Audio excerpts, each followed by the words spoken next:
Hi, I'm State Representative Rich Collins. In my office here in Dagsboro, I keep a framed copy of the U.S. Constitution on my office wall. It's a reminder that our founders intended a limited government. But in the years since that document was ratified, federal and state government has increasingly inserted itself into our lives. One example, recently detailed in the local media, is the deal that lawmakers and the governor cut to convince Bloom Energy to build a fuel cell manufacturing facility in Delaware. 5 years after the legislation was enacted, Bloom has created less than a third of the 900 jobs it promised.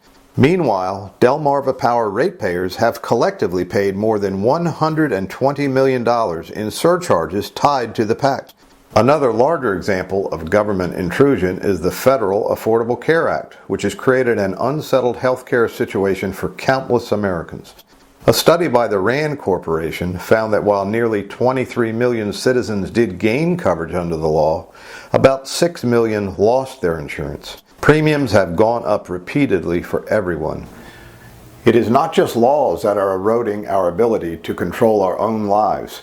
Many government agencies have the power to create regulations that carry the weight of law and can be more impactful on citizens and businesses than any statute. Earlier this year, the General Assembly enacted legislation requiring environmental regulators to reform stormwater management regulations that were ineffective, costly, and a real deterrent to job creation.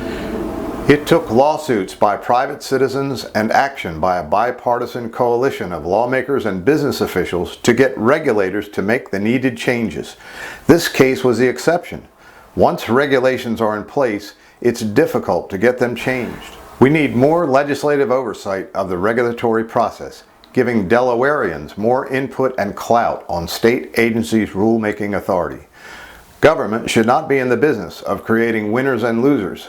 It should be facilitating conditions that maximize opportunity to give all citizens equal opportunity for success.